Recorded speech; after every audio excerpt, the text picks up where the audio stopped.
이 대표 이 피선거권 박탈형이 선고됐던 1심을 뒤집고서 무죄로 기사 회생했습니다. 언론 보도를 보면 이 대표의 경우처럼 이 1심에서 징역형의 집행유예를 선고받고 2심에서 무죄로 번복되는 그 확률 2021년부터 23년까지를 기준으로 보면 평균 1.8%밖에 되지 않는다고 합니다. 물론 이 대표와 민주당은 그동안 계속 무죄를 자신해 왔습니다. 하지만 법조계에서는 이 감형은 몰라도 완전 무죄는 좀 예상 밖이다. 이런 의견이 또 일각에서 나오면서 재판부 판단에 대한 평가도 엇갈리고 있습니다.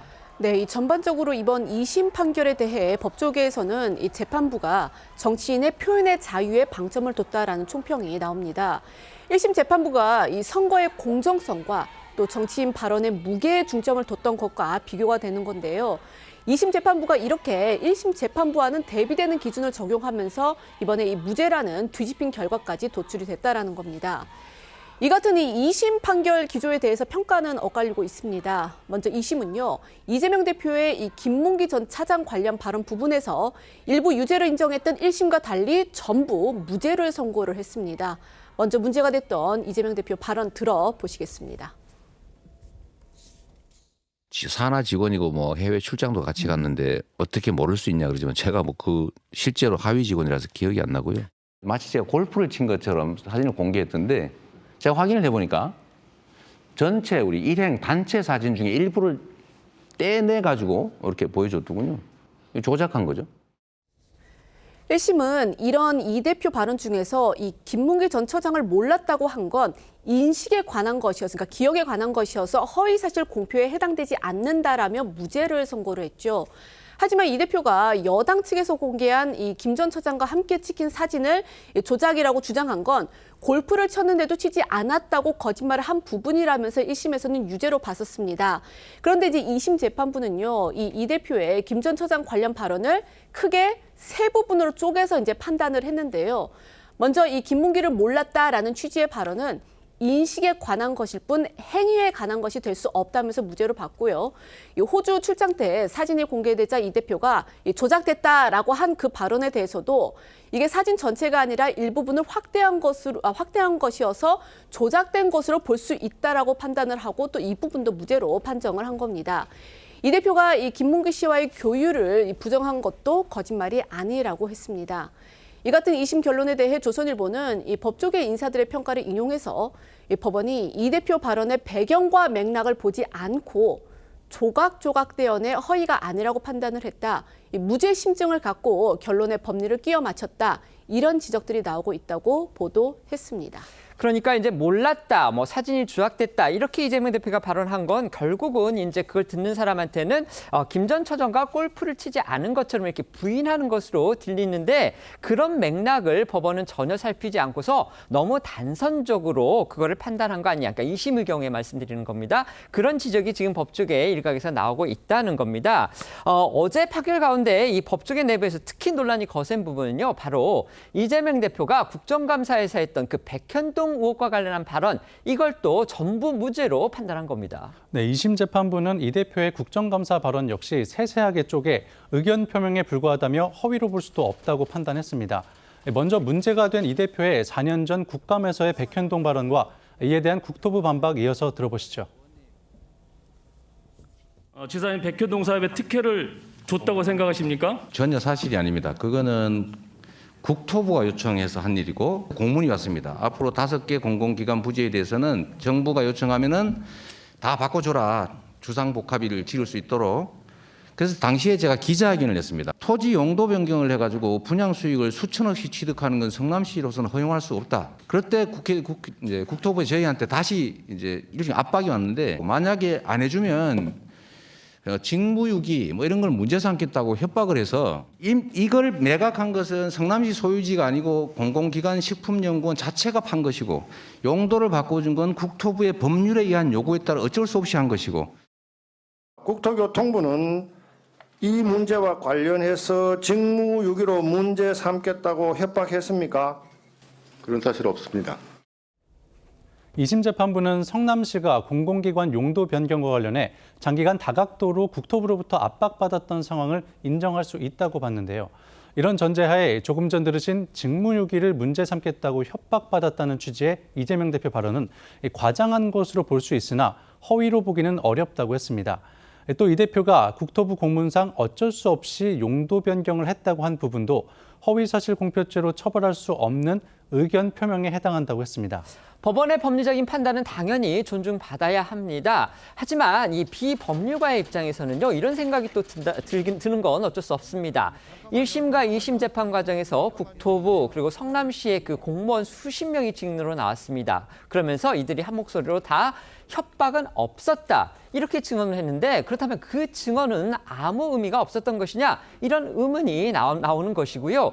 법조계에서도 지금 비슷한 지적들이 나오고 있습니다. 네, 말씀하신 대로 1심에선 국토부와 이 성남시 전현직 공무원 22명이 이 증인으로 나와서 모두 이 협박은 없었다라고 증언을 했습니다.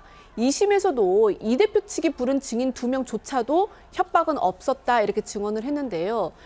이런 증언들에도 2심 재판부가 이 협박 발언이 과장일 뿐 허위가 아니다, 이렇게 판단을 하니까 이 법조계에서는 사실관계를 제대로 파악하지 않은 것 같다라는 지적까지 나오는 겁니다. 장영수 고려대 법학전문대학원 교수는요, 이 조선일보와의 인터뷰에서 이 국토부 협박 이 발언은 협박의 전부만 따지면 되는 일인데 왜 저런 판단을 했는지 의문이다, 이렇게 말하기도 했습니다. 2심 재판부가 백현동 발언의 무죄 판단 근거를 제시를 하면서 이재명 대표가 과거 선거법 사건 관련해서 이 대법원에서 받았던 무죄 판결, 그 부분을 인용한 대목도 또 눈길을 끌었습니다.